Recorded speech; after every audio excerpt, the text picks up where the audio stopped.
अच्छे लोगों के साथ हमेशा बुरा क्यों होता है और बुरे लोगों के साथ हमेशा अच्छा ही क्यों होता है। तो दोस्तों, स्वागत करता हूं आप सभी का हमारे इस नई वीडियो में। अगर आपने अभी तक हमारे चैनल को सब्सक्राइब नहीं किया है तो कर लें, ताकि आपको हमारी आने वाली वीडियो की नोटिफिकेशन मिलती रहे। अच्छे लोगों के साथ हमेशा बुरा क्यों होता है, वहीं जो लोग बुरे कर्म करते हैं और अज्ञानता की राह पर होते हैं वो खुशहाल दिखते हैं। तो श्री कृष्ण ने इसका जवाब गीता में दिया है। आपने महसूस किया होगा कि जो लोग अच्छे कर्म करते हैं वे परेशान ही रहते हैं, वहीं जो बुरे कर्म करते हैं वो खुशी से ही रहते हैं। अच्छे कर्म करने वाले परेशान होते हैं कि आखिर उन्हें इतनी परीक्षा क्यों देनी पड़ रही है, जबकि जो अधर्म की राह पर हैं वे खुश और ज़िंदगी में लुत्फ़ उठा रहे हैं। अगर आपके मन में भी यह सवाल आया है तो आज हम आपको इसका जवाब ज़रूर देंगे।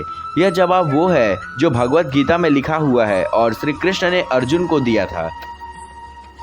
भगवत गीता में वर्णित कथा के अनुसार जब भी अर्जुन के मन में कोई दुविधा होती थी तो वो श्री कृष्ण के पास पहुंच जाते थे।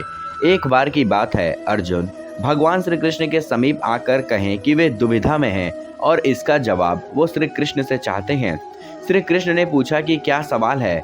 अर्जुन ने कहा, मुझे यह जानना है कि अच्छे लोगों के साथ हमेशा बुरा ही क्यों होता है, वहीं जो लोग बुरे हैं वे खुशहाल दिखते हैं। अर्जुन के मुंह से ऐसी बातें सुनकर श्री कृष्ण मुस्कुराए और कहा, मनुष्य जैसा सोचता है और महसूस करता है वो वैसा कुछ नहीं होता, बल्कि अज्ञानता की वजह से वो सच्चाई को समझ नहीं पाता है। अर्जुन उनकी यह बात समझ नहीं पाए। इसके बाद श्री कृष्ण ने क्या कहा, आइए वह जानते हैं।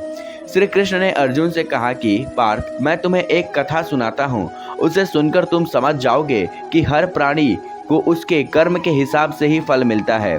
प्रकृति हर किसी को अपनी राह चुनने का मौका देती है। अब वो मनुष्य की इच्छा पर निर्भर करता है कि उसे धर्म की राह चुननी है या अधर्म की। कथा शुरू करते हुए श्री कृष्ण ने कहा, एक नगर में दो पुरुष रहा करते थे। एक पुरुष व्यापारी था जिसके जीवन में धर्म की बहुत महत्व थी। वो पूजा पाठ में यकीन रखता था। वो हर रोज़ मंदिर जाता था और दान धर्म भी करता था और हर रोज़ भगवान की पूजा भी करता था। वहीं दूसरा पुरुष बिल्कुल विपरीत था।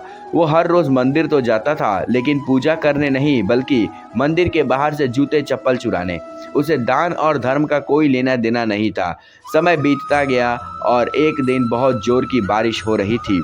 इस वजह से मंदिर में पुजारी के अलावा कोई नहीं था। यह बात जब दूसरे पुरुष को पता चली तो उसने कहा कि यही सही मौका है मंदिर का धन चुराने का। पंडित से नज़र बचाकर उसने मंदिर का सारा धन चुरा लिया। उसी समय धर्म कर्म में विश्वास रखने वाले व्यक्ति भी मंदिर पहुंचा। दुर्भाग्य से मंदिर के पुजारी ने उसे ही चोर समझ लिया और चिल्लाने लगा। वहां लोग एकत्र होकर उसे बहुत मारे। किसी तरह से वो बचते बचाते वहां से निकला तो दुर्भाग्य ने उसका साथ वहां भी नहीं छोड़ा। मंदिर के बाहर वो एक गाड़ी से टकरा गया और घायल हो गया। फिर वह व्यापारी लंगड़ाते हुए घर जाने लगा तो रास्ते में उसकी मुलाकात उस पुरुष से हुई जिसने मंदिर से धन चुराया था। उसने कहा, आज तो मेरी किस्मत चमक गई, एक साथ इतना सारा धन मिल गया। यह सब देखकर उसे बहुत बुरा लगा और उसने अपने घर से भगवान की सारी तस्वीरें निकाल दी। कुछ सालों बाद दोनों की पुरुषों की मृत्यु हो गई। मरने के बाद जब दोनों यमराज की सभा में पहुंचे तो भले पुरुष ने दूसरे व्यक्ति को देखा तो उसे बहुत गुस्सा आया। उसने क्रोधित होकर यमराज से पूछ ही लिया, मैंने तो हमेशा अच्छे कर्म करता था, दान में विश्वास रखता था, उसके बदले जीवन भर मुझे अपमान और दर्द ही मिला, और इस व्यक्ति को नोटों से भरी पोटली, आखिर ऐसा भेदभाव क्यों। इस पर यमराज ने कहा, पुत्र, तुम गलत समझ रहे हो।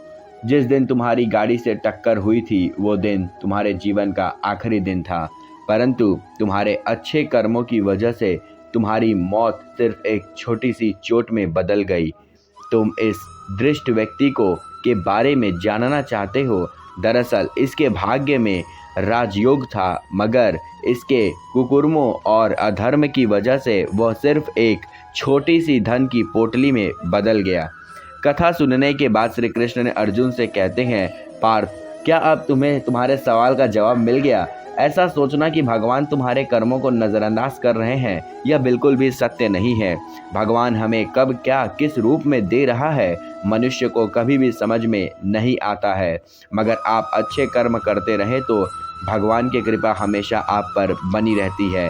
इसलिए अपने अच्छे कर्मों को बदलना नहीं चाहिए, क्योंकि उसका फल हमें इसी जीवन में मिलता है। इसलिए मनुष्य का फर्ज है कि वो हमेशा अच्छे कर्म करे, क्योंकि श्री कृष्ण ने गीता में भी बताया है कि किसी के द्वारा किया गया कर्म बेकार नहीं जाता, चाहे वो अच्छा हो या बुरा।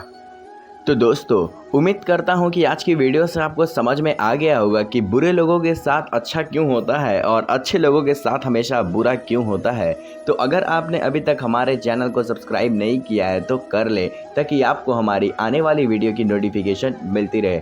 तो दोस्तों, मिलते हैं एक और नई वीडियो के साथ, एक और नए जोश के साथ। तब तक के लिए धन्यवाद। और अभी तक इस चैनल को सब्सक्राइब नहीं किया है तो वो भी कर लें।